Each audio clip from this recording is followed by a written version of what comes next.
Oke. Halo semua, selamat sore, selamat berjumpa lagi dengan saya Ani Sulianti dari ACT Indonesia, ACT Education Solution dari Kantor Perwakilan Indonesia. Nah, sebenarnya apa yang ingin saya sampaikan pada sore hari ini, pada hari Minggu yang cerah ini adalah kelanjutan dari kemarin sudah sempat saya sampaikan di main stage, tapi hanya sekilas saja, tidak terlalu mendalam, yaitu tentang komunikasi. Nah, di sini saya nanti akan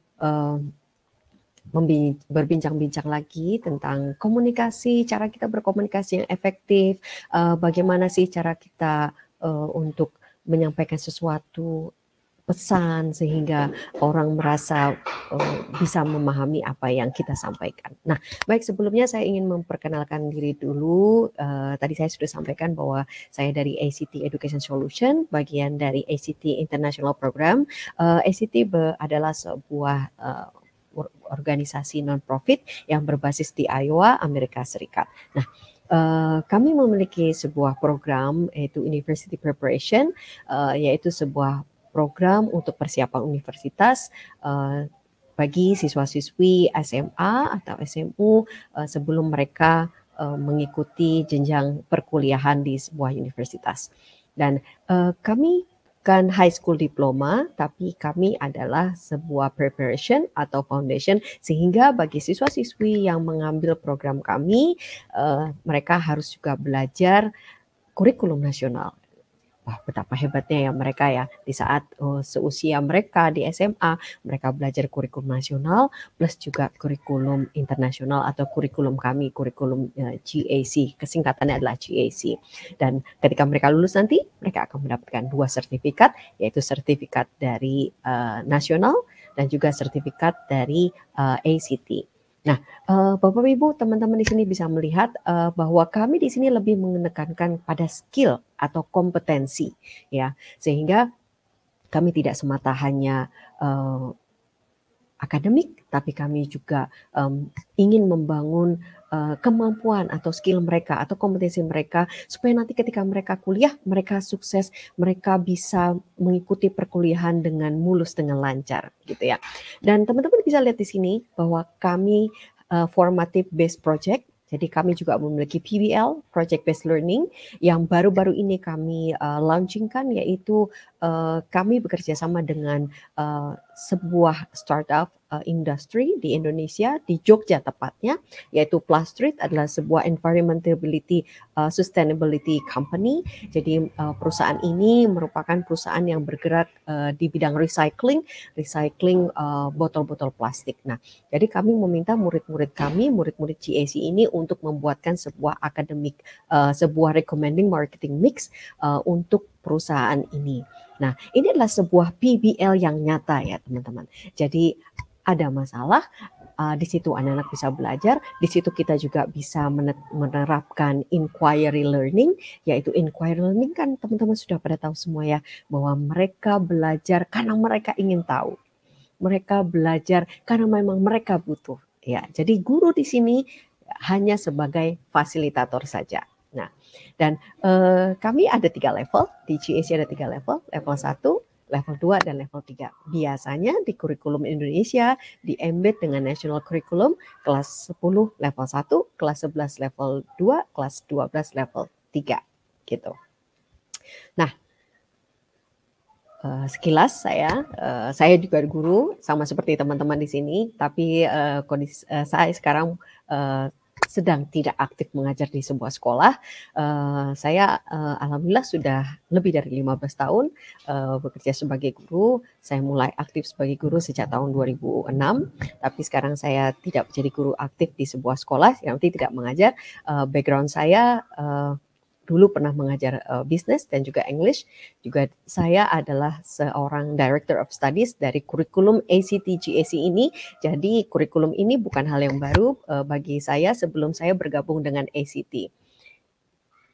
Nah, teman-teman, sedikit saya ingin menyampaikan sebelum kita nanti berdiskusi. Semoga nanti ada kesempatan untuk tanya jawab ya teman-teman.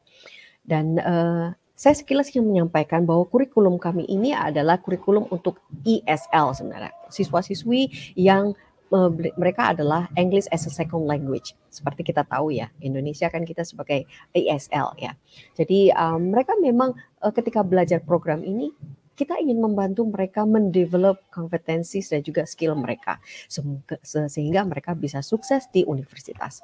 Nah, program-program ini juga dijalankan tidak hanya di Indonesia ya teman-teman, tapi ada di China, Meksiko, Korea Utara, Thailand, Myanmar, Vietnam, Filipina, dan Suriname gitu. Dan yang menariknya lagi, jika murid-murid GAC nanti lulus dari program GAC, ketika mereka ingin kuliah di Amerika, mereka bisa transfer kredit. Ya, transfer kredit karena kami sudah diakui oleh ACE, American Council of Education, mereka bisa transfer kredit sampai lebih dari 55 kredit. Nah, tentu saja ini bisa menghemat katakanlah 3 sampai 4 semester ya teman-teman.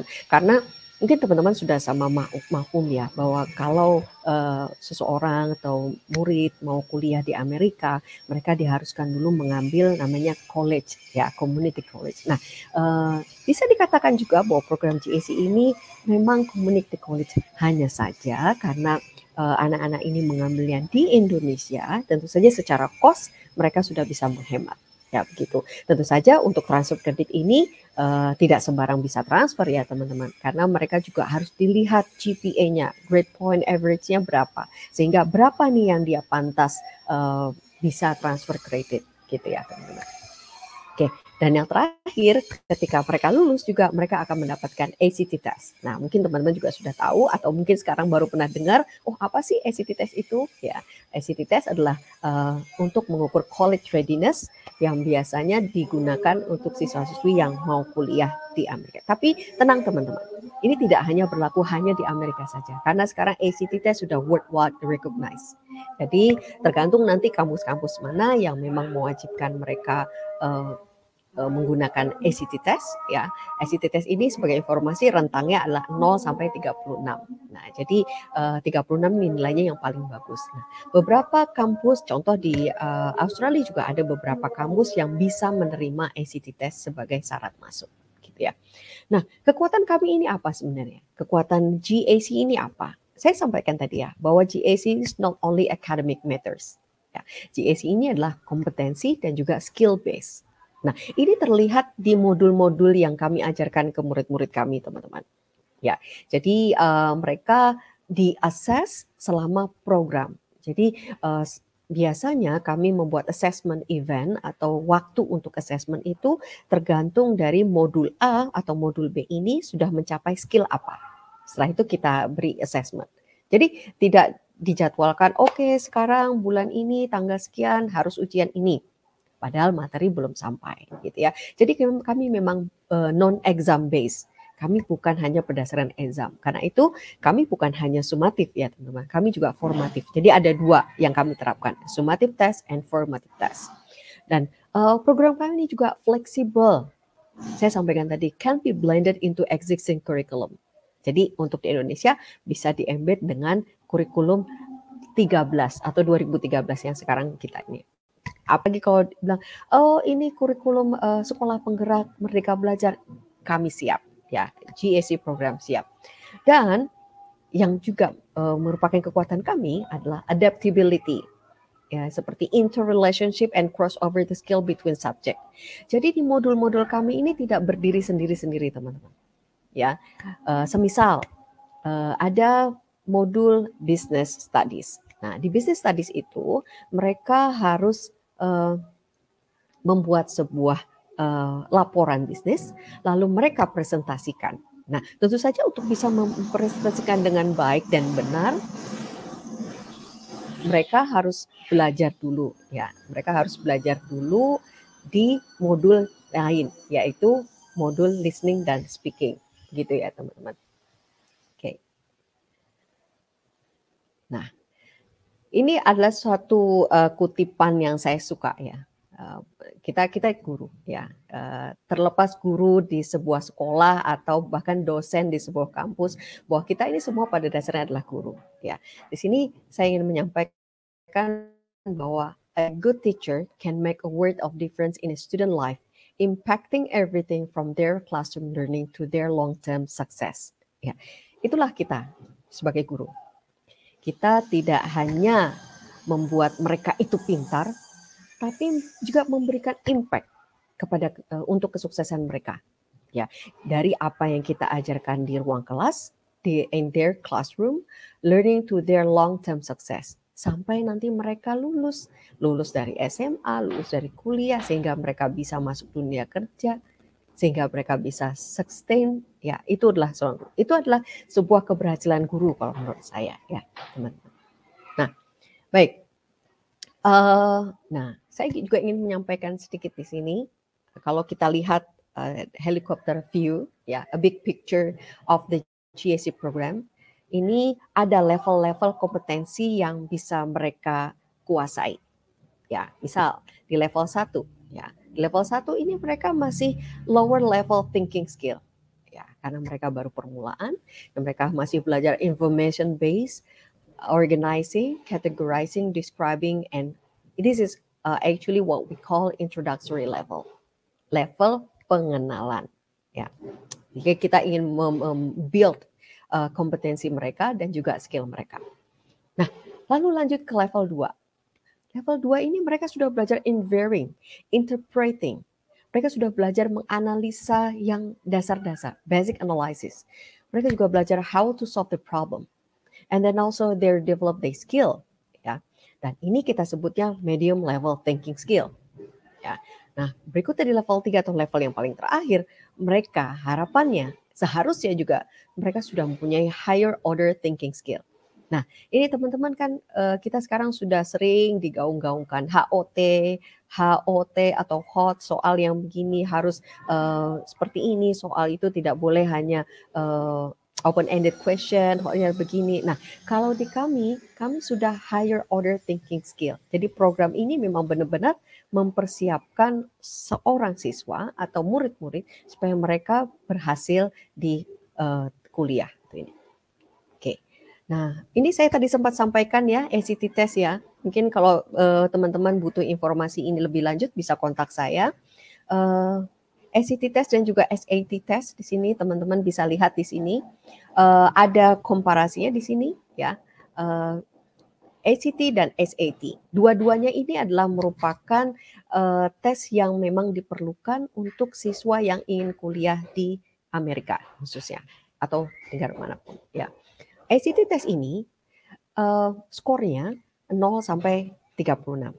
Ya, dan ACT test ini ada 4 subjek, yaitu English, Reading, Science, and Math. Optional ada Writing. Ya, dan ACT test sudah diterima lebih dari 225 non-US college and universities. Ya, jadi teman-teman bayangkan, jadi kalau ada yang sampai saat ini sebelum saya presentasi ini menganggap bahwa ACT itu atau ACT test itu hanya bisa digunakan di Amerika. Oh, ternyata itu tidak benar ya teman-teman.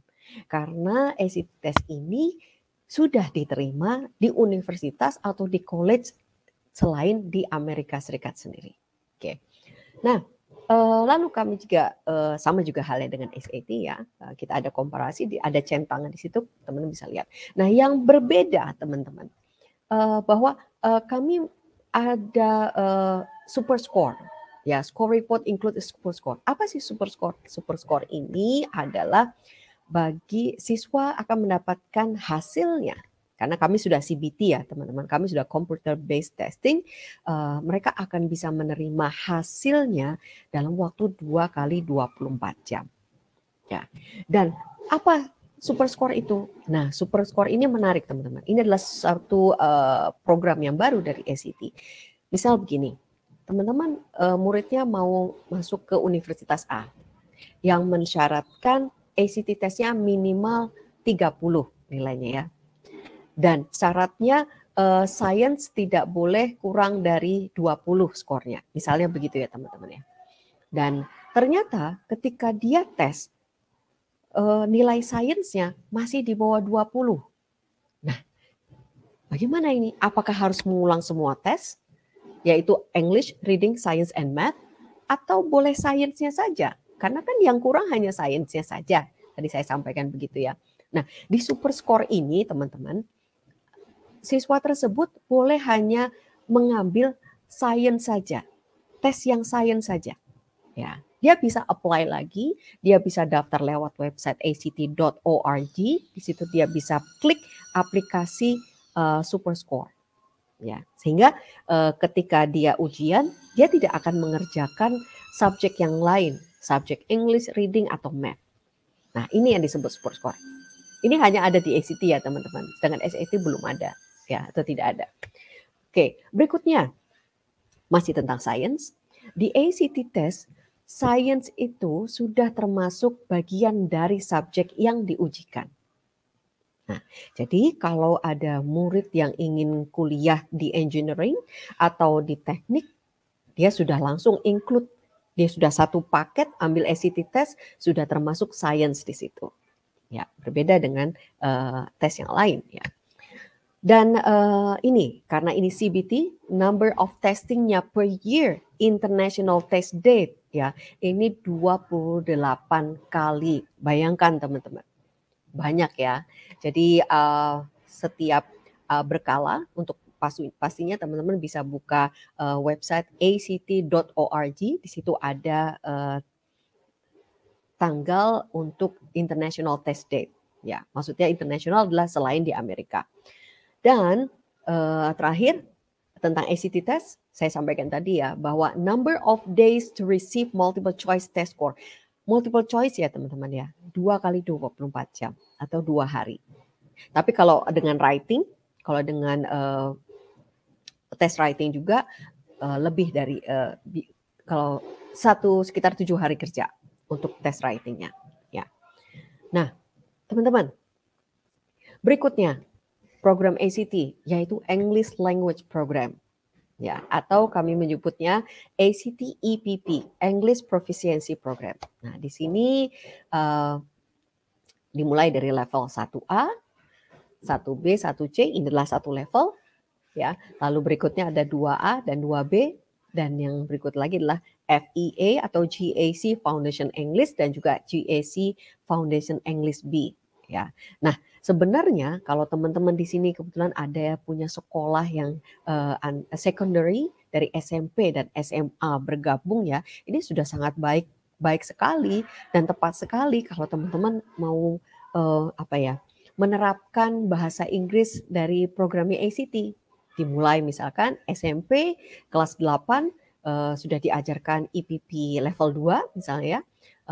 Kelas 8 semester 1 misalnya level 2A, kelas 8 semester 2 level 2B, kelas 9-nya Foundation English-nya. Sehingga nanti ketika dia lulus ke SMA ya atau kelas 10 ya, misalnya di sekolah teman-teman sendiri, dia sudah bisa masuk ke GAC Foundation English. GAC Certificate. Nah, ini adalah sebenarnya kenapa saya menyampaikan seperti ini. Karena saya dulu ketika masih aktif mengajar, sekolah saya juga seperti itu. SMP-nya pakai IPP, SMA-nya pakai GAC. Sehingga sebenarnya ini bisa menjadi satu daya tarik, teman-teman. Dari tim SMA, dari tim humas SMA ketika mencari murid ke SMP-nya yang salah satu yayasan, ini bisa menawarkan, nanti kalau lulus udah pakai program GAC loh dengan tanpa tes loh, karena nilainya sudah mencukupi atau sudah passing gitu. Kalau sudah KKM gitu ya teman-teman ya. Nah, jadi baik, saya akan lewati saja yang ini yang kemarin saya sampaikan. Saya akan masuk ke topik. Nah, topik saya ini sekilas, mohon maaf. Oke, sekilas teman-teman. Abad 21, 4Cs. Ya, kita sering menggaungkan ke murid-murid kita. Nah, kamu harus punya keterampilan abad 21. Gitu kan. Mungkin kita sering menyampaikan itu, entah itu dalam keadaan online atau keadaan offline.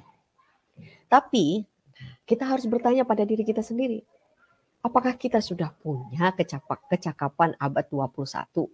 Ya. Of course, kita punya education background. Of course, kita punya pemahaman yang baik dari mata pelajaran yang kita ajarkan ke murid-murid kita. Tapi bahwa ingat teman-teman, keterampilan abad 21 ini tidak hanya harus dimiliki oleh murid-murid kita, tapi kita pun sebagai guru harus mempunyai atau memiliki atau menguasai keterampilan abad 21 ini. Nah, kenapa saya sampaikan demikian?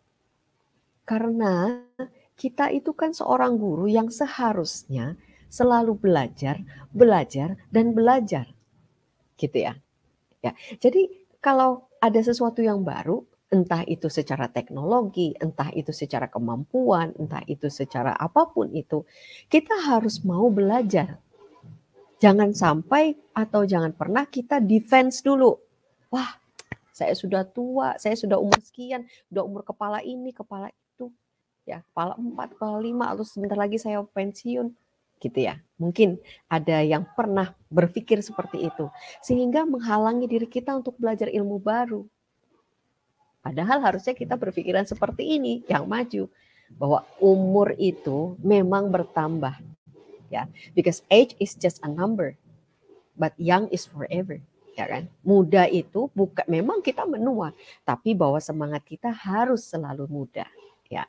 Nah, saya akan sedikit mengupas tentang komunikasi ya, gitu ya. Semoga apa yang saya sampaikan ini cukup menarik bagi teman-teman dan juga bisa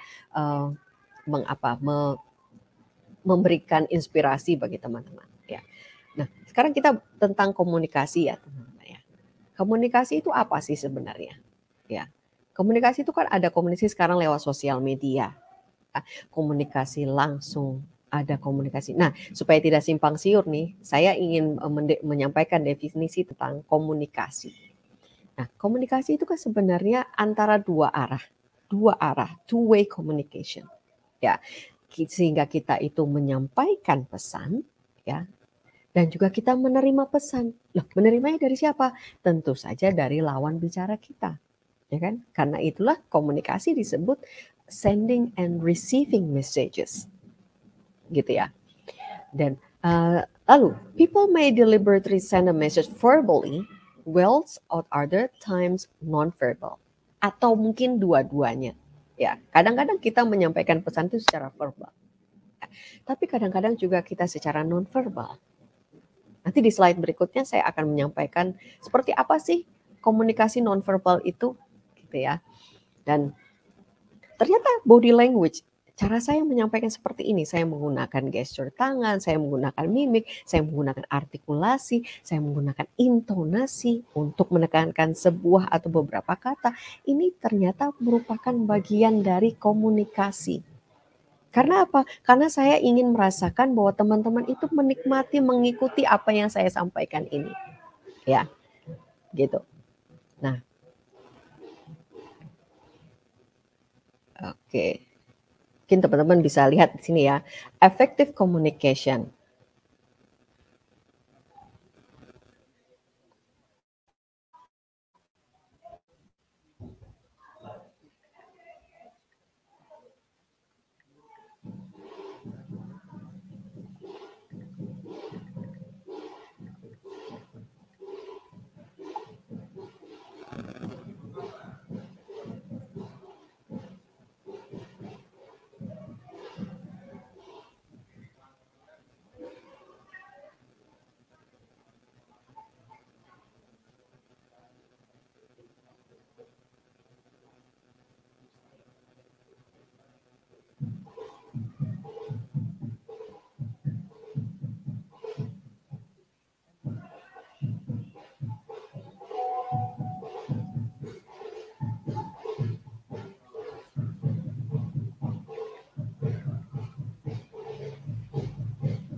Ya, nah itu ya teman-teman. Berarti inti yang kita dapatkan dari video tadi apa sebenarnya? Bahwa ketika kita berkomunikasi itu harus clarity, ya, harus jelas.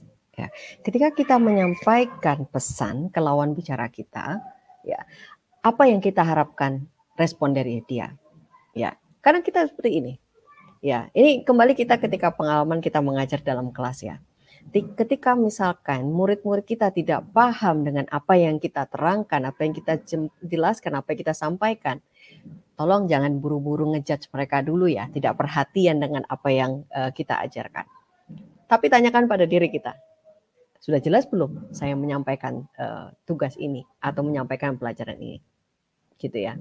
Bagaimana cara kita mengecek mengetahui bahwa apa yang kita sampaikan itu sudah jelas, sudah nyampe, sudah membuat mereka nyambung ya tanda kutip dengan apa yang kita sampaikan, apa yang kita ajarkan. Ya. Jadi di sini kita ingin saya ingin menekankan bahwa ketika ada sesuatu yang tidak pas dengan murid kita, misalnya kita memberi dia tugas, ternyata yang dikerjakan bukan yang itu, bukan sesuai dengan kita harapkan, kita harus bertanya dulu nih, ini kira-kira apa yang saya sampaikan tadi tugasnya jelas apa tidak ya? Gitu ya. Karena tidak semua murid kita itu mau bertanya loh ya teman-teman ya.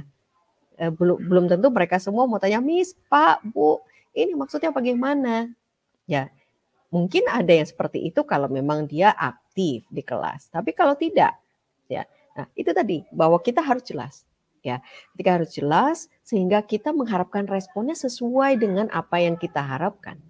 Tapi tentu saja kita harus clear menyampaikan, dibantu dengan ekspresi, dibantu dengan intonasi, dibantu dengan artikulasi, gitu ya teman-teman.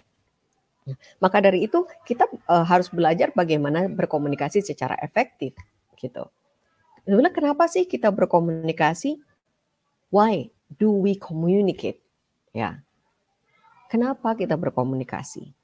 Lalu pertanyaan berikutnya, what? Ya, what are the different type of communication that are available for us?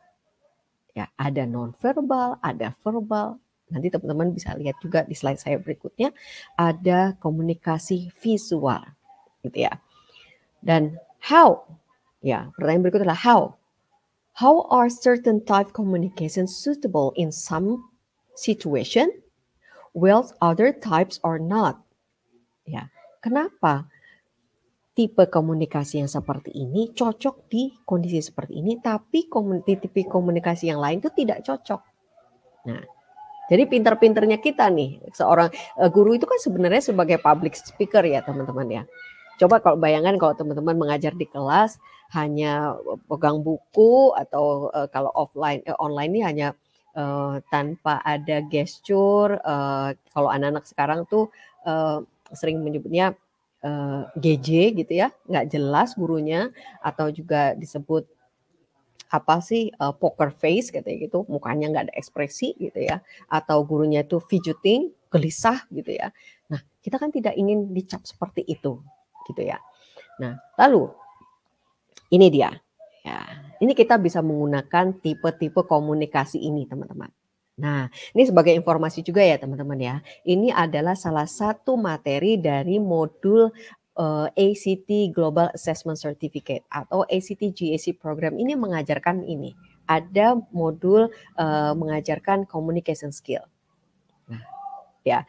Jadi jauh sebelum ada 21st century skill yang harus dikuasai oleh murid-murid kita, dan sekarang oleh kita sendiri sebagai guru, GAC sudah mempersiapkan modul ini. Ya, jadi ada tipe komunikasi verbal. Ya, communicating by way of spoken language ya. Saya berbicara nih verbal ya, walaupun ini saya hanya satu arah nih. Mudah-mudahan teman-teman bisa menikmati dan juga mencerna apa yang saya sampaikan.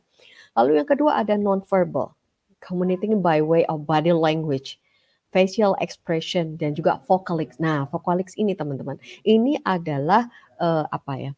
Artikulasi, ya, artikulasi, ya, intonation, gitu. Artikulasinya itu yang harus jelas.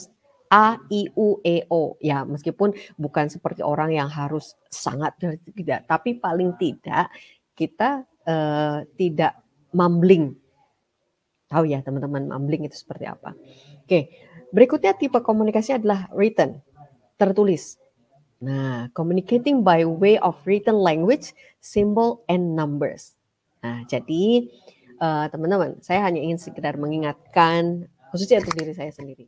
Kita sekarang ini kan sosial media itu sangat gampang sekali dicapai ya. Bahkan dengan gerakan jempol kita bisa melakukan sesuatu. Mungkin ketika kita mengklik tombol send itu sebelumnya tidak kita pikirkan apa akibatnya atau apa respon yang akan diterima oleh orang yang menerima bahasa tulisan kita ini. Jadi tetap hati-hati. Bahkan ketika seseorang misalkan menggunakan huruf kapital semua ya, huruf besar semua ya, kadang dia mungkin mengira ini orang kenapa ya, marah ya sama saya, kok pakai hurufnya kapital semua gitu. Padahal mungkin maksudnya si pengirim ini, dia ingin menegaskan sesuatu sehingga menggunakan huruf kapital semua. Tapi itulah teman-teman namanya komunikasi secara tulisan. Kita nggak bisa lihat ekspresi orang kan. Kita nggak tahu kalau orang itu ternyata mungkin punya maksud lain, tapi kita menerimanya lain. Nah, maka dari itu hati-hati dengan bahasa tulisan ya teman-teman ya. Karena saya tidak tahu apakah teman-teman pernah punya pengalaman dengan ketika menerima teks WhatsApp atau apapun gitu ya, merasa oh kok gini ya, jangan-jangan marah sama saya karena bahasanya seperti ini. Nah, padahal sebetulnya tidak mungkin ya. Jadi gitu ya. Tapi ya mungkin ada juga teman-teman cuek aja, itu kan cuma baca tulisan, tidak perlu terlalu dipikirkan. Nah, ya monggo, itu kan masing-masing orang berbeda ya. Nah, yang terakhir teman-teman, tipe komunikasi ada visual ya. Communication by way of photography, art, drawing, sketches, chart and graphs ya. Nah, ini adalah tipe-tipe komunikasi secara visual. Nah, saya ingin menyampaikan ini. Oh, ini sebelum kita sampai ke slide yang berikutnya, kita ada non-verbal communication skill. Ini adalah body language. Teman-teman bisa lihat body language, posture, other way of communicate without using language. Ini ada kalau seperti ini, kita mengartikannya seperti apa, atau yang tengah ini mungkin dia marah, yang paling kanan yang perempuannya ekspresi begini adalah dia happy gitu ya. Jadi non-verbal itu ada gesture ya teman-teman, ada facial expression, tone and voice. Biasanya katanya kalau orang yang marah itu kan nadanya menaik gitu ya. Atau kalau orang yang tidak yakin atau dia berbohong, nada suaranya seperti apa gitu ya. Tone of voice gitu. Lalu ada juga eye contact, lalu ada body language, posture in other ways. Ya, jadi semua ini bisa kita gunakan untuk berkomunikasi. Nah ini teman-teman, ya pernahkah saya ingin bertanya nih, teman-teman, pernah nggak kita melihat ini? Ya, ketika melihat ini, contoh yang paling atas nih ya, misalkan di bulan puasa, jam-jam apa ya, jam-jam krusial, jam-jam kritis, jam 2, jam 3, atau ya mungkin jam-jam 10, 11, ketika kita lewat, ya kita lagi di jalan, kita lewat, lalu ada burger besar itu, langsung kita nggak sadar tuh menelan liur, gitu ya. Menelan liur gitu ya. Terus kita kayak aduh membayangkan, aduh rasanya kalau nanti aku buka puasa aku mau makan yang itu, atau wah enak sekali, atau mungkin yang sering di TV deh teman-teman ya. Kalau bulan puasa itu biasanya kan wah sebuah sirup dengan merek A ini kan, dia langsung wah dengan seperti ini ditambah es ditambah ini, padahal iklannya jam ya let's say jam 10 jam 11, padahal buka puasanya masih jam 5:30 gitu ya. Nah ini adalah visual communication ya teman-teman, yang biasanya digunakan oleh teman-teman yang di production house yang atau teman-teman yang membuat iklan ya, membuat iklan. Mereka research dulu nih ya, research dulu apa gambaran visual yang bisa membuat seseorang atau penonton itu tertarik. Sehingga tertarik kan endingnya adalah membeli, ya kan teman-teman? Ya, pernah nggak kita itu jadi apa ya? Mohon maaf kalau saya sebagai korban iklan. Ngaku aja deh kita. Mungkin ada beberapa kita di sini ya, atau saya pernah kok jadi korban iklan. Saya pernah jadi korban iklan karena saya melihat itu, jadi saya main itu. Dan itu terjadi ya. Lalu yang tengah misalnya ini Levi's. Oh berarti kalau ini seperti ini. Jadi ketika nanti kalau kita pakai produk itu kita merasa oh kita kayak the West grow up. Oh jadi kita seperti di Amerika, seperti orang West gitu, seperti orang Western gitu karena kita pakai produk ini gitu ya. Atau yang terakhir nih ini vision. Vision ini biasanya berhubungan dengan penglihatan ya. Jadi climb Everest blind, vision, pass it on. Jadi kalau kita pakai ini, kita kayak bisa wah sampai naik ke atas ke Mount Everest gitu ya. Nah, ini adalah visual communication. Ya, tidak ada kata-kata di sini, hanya ada tulisan, hanya ada gambar di situ, tapi bisa menyampaikan pesan, gitu ya. Oke, nah ini nih reciprocal process. Saya sampaikan tadi ya, tadi di video juga kita sempat lihat bahwa yang namanya komunikasi itu adalah proses yang saling. Ya, communication is a two-way process. Ya, involve both how we send and how we receive messages. Ya, receiving include both how we take in the message, reading or listening, for example, and the decoding of the message. Ya. Nah, mungkin kita langsung berpikir, oh iya, saya punya kelemahan nih kayaknya di cara berkomunikasi verbal nih. Karena saya tuh gampang gugup misalnya gitu ya. Karena saya tuh gampang nervous nih. Saya lebih baik misalnya membuat tulisan daripada saya harus ngomong di depan orang, ngomong di depan umum saya itu. Nah, nanti saya akan berikan tips-tips sedikit bagaimana sih cara kita meningkatkan atau meningkatkan cara kita berkomunikasi ya. Oke. Nah ini seperti tadi. First thing first, kita harus mampu mengidentify apa sih kelemahan kita dalam berkomunikasi dan apa sih kekuatan kita dalam berkomunikasi. Okay, so what can you do about overcome communication weaknesses? Ya, misal contoh ya, teman-teman di sini atau siapapun yang sedang menonton streaming session ini, maka my weaknesses is I have difficulty making eye contact. Saya tuh kalau ngomong sama orang itu ya, saya nggak pede. Saya melihat atau eye contact begini saya lihat itu saya nggak pede. Kayak saya merasa kayak dihujam gitu, misal ya gitu. Dan ini solusinya, strateginya misalnya ada orang yang menganggap saya susah nih kalau ngomong nih melihat menatap lawan mata lawan bicara saya misalnya gitu. Nah lalu contohnya misalnya kita bisa improve seperti ini. Kita bisa kasih kita waktu tertentu and make eye contact for a short period of time. Caranya gini teman-teman. Kita mulai dari yang kecil-kecil. Kita target ya 2 menit atau 1 menit dulu deh. 1 menit saya usahakan saya menatap. Setelah itu saya nggak berani lagi. Setelah itu nanti saya blank. Saya nggak tahu harus ngomong apa gitu ya. Nah, ini gradually teman-teman ya. Gradually increase the period. Jadi kalau misalnya kita memang menyadari kita kelemahannya adalah susah menatap lawan bicara, kita harus latihan. Latihannya bagaimana? Ya kita mulai dari yang paling sedikit dulu nih waktunya. Let's say setengah menit misalnya itu ya 30 detik, setelah itu 1 menit ini sehingga kita akan terbiasa sehingga sesuatu itu ada prosesnya gitu ya. Nah, gitu. Nah, berikutnya. Nah, ini yang sebenarnya saya ini yang terakhir nih saya. Setelah ini kita bisa berdiskusi ya kalau masih ada waktu. Sebenarnya cara kita berkomunikasi ya. Komunikasi itu ada dysfunctional listening habit. Ada habit-habit yang sebenarnya sering kali terjadi di diri kita atau di diri lawan bicara kita atau di teman kita yang lain. Nah, ya nanti teman-teman bisa merasakan, oh ternyata saya tuh sering melakukan dreaming. Oh sekarang saya sering identifying. Oh sekarang ternyata saya sering apa gitu ya. Mari kita mulai dari yang pertama, rehearsing. Rehearse itu kan kalau bahasa ininya bahasa Inggrisnya adalah latihan ya.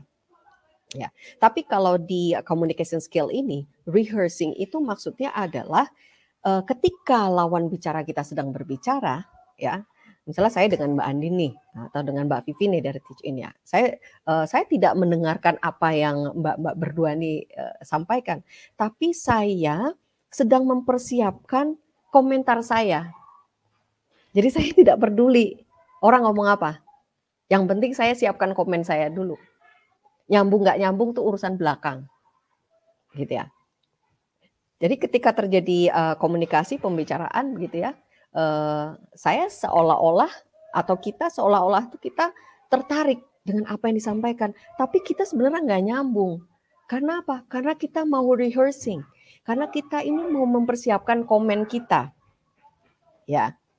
Jadi apa ya?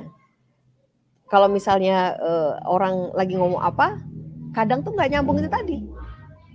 Misal ngomong apa kita nggak nyambung, ya. Nah, jadi inilah kebiasaan sebenarnya good listener itu harus kita latih ya teman-teman ya. Jangan sampai kita menjadi orang yang rehearsing, our attention is designing or preparing of our next comment. Kita mau komentar apa? We look interested, but our mind is going a mile a minute because we are thinking about what we say to the next, ya gitu. Oke, lalu yang kedua judging ya teman-teman, judging. Kita itu negatively labeling people can be extremely limiting, ya. kalau misalkan kita ngejudge orang, ya, kalau kita tuh sukanya itu atau kita tuh punya sifat judging ya, whatever they say itu semua salah. Ya. Jadi ingat ya, kalau misalnya ya semoga kita tidak ada satupun yang punya sifat judging di sini. Kalau kita punya sifat judging, kita nggak satu memang kita tidak mau menjadi good listener. Terlebih lagi apapun yang disampaikan oleh lawan bicara kita itu semua salah. Ya. Sebenarnya kalau kita mau ngejudge itu kan kita dengarkan dulu ya secara utuh ya. Apa sih yang disampaikan?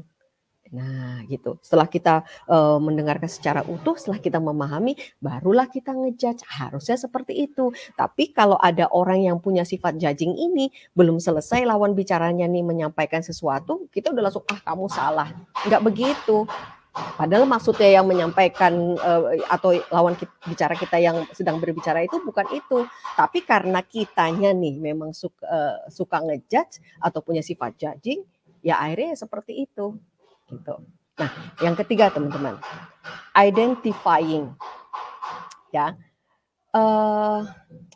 identifying ini mungkin kadang saya juga gitu ya, gitu. Kalau misalnya identifying itu gini, mungkin teman-teman pernah ketika misalnya suatu saat tuh mendengarkan temennya atau sahabatnya itu bercerita atau orang lain menceritakan sesuatu, gini, apa namanya?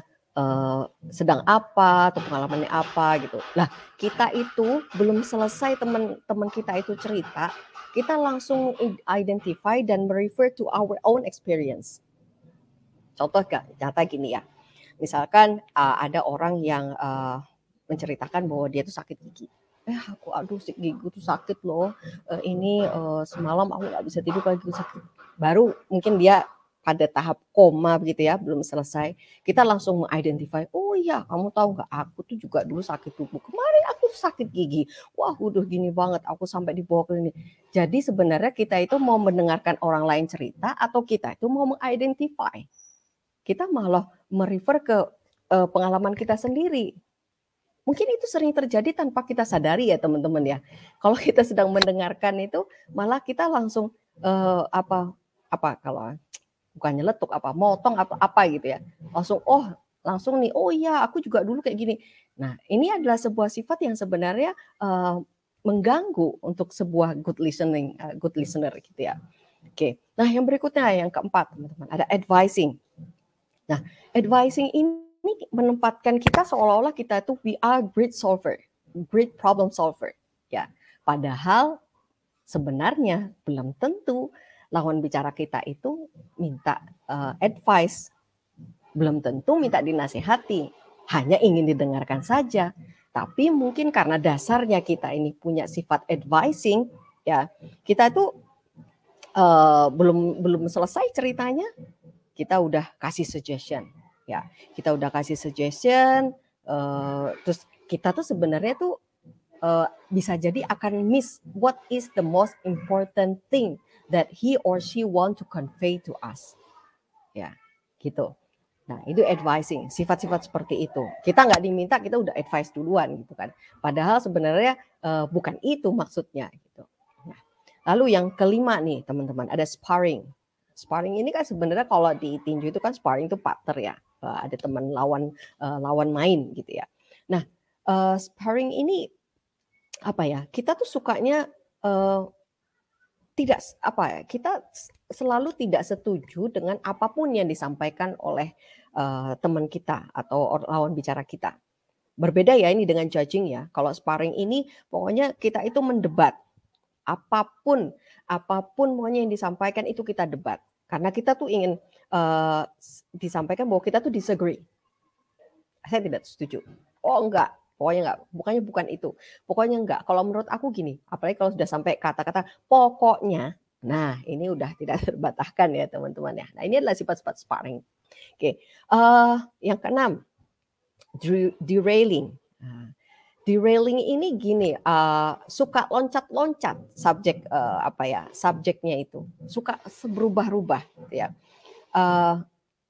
Kalau orang yang punya sifat seperti ini, biasanya dia melakukan ini karena dia itu bosan dengan topik pembicaraannya.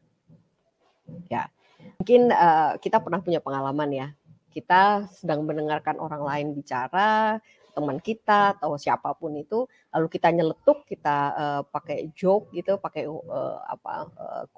melawak apapun itu, atau mengubah topik tanpa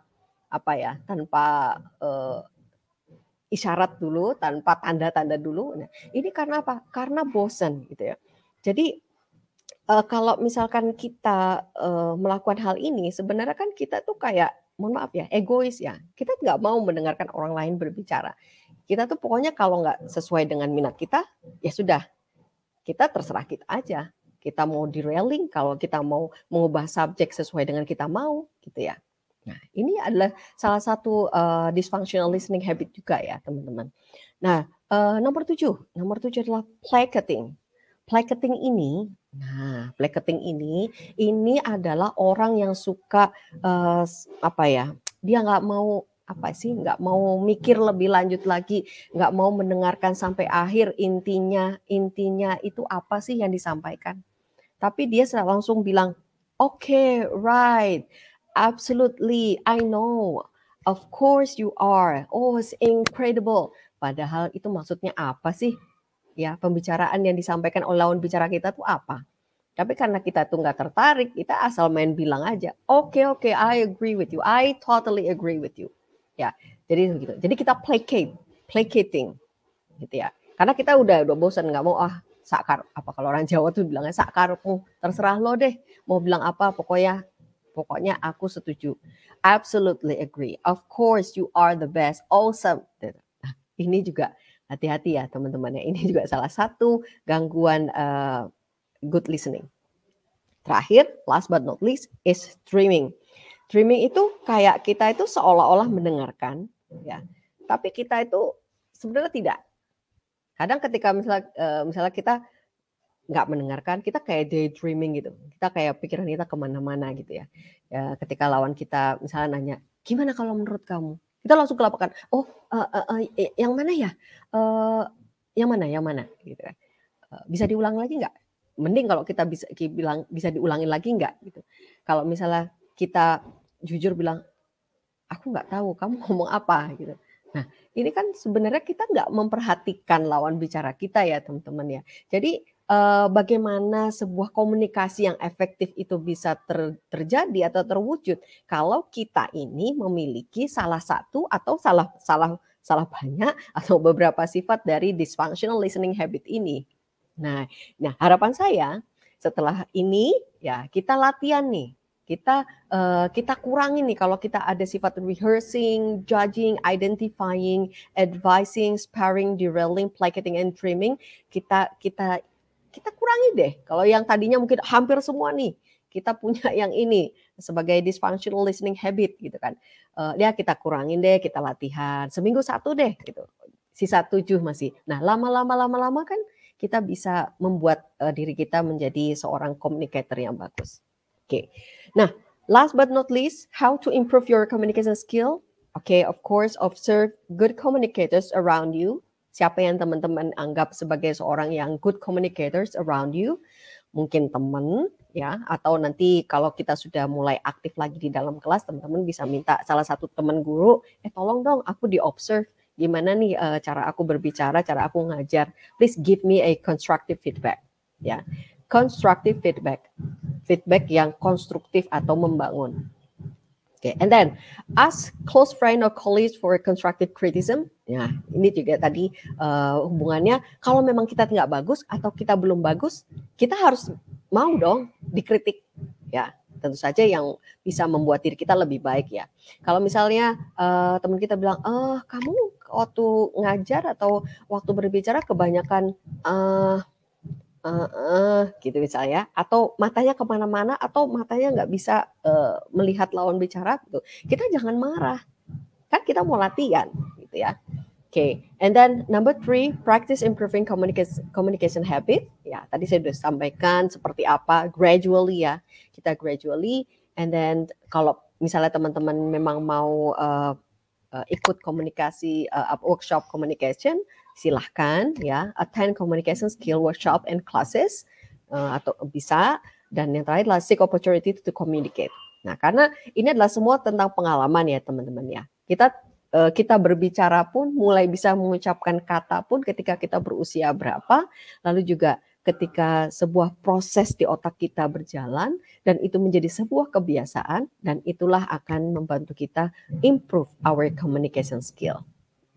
Nah, teman-teman, itu yang bisa saya sampaikan.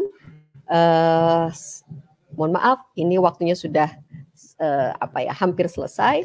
Nah, mungkin teman-teman bisa nanti mengkontak saya, silakan di screenshot, silakan dicatat nomor saya mungkin ya. Nomor saya ini adalah the one and only. Saya tidak punya nomor lain khusus ini tidak, karena bagi saya satu sudah cukup ya. Saya bisa dikontak di email saya ani.sulianti@act.org. Silakan kalau teman-teman ingin mengetahui lebih lanjut tentang program-program ACT Global ACT Education Solution. Dan terima kasih kepada Teaching Indonesia untuk kesempatannya. Semoga kita bisa bekerja sama lagi di waktu yang akan datang, tentu saja dengan kondisi yang lebih baik. Begitu ya teman-teman. Selamat sore, terima kasih.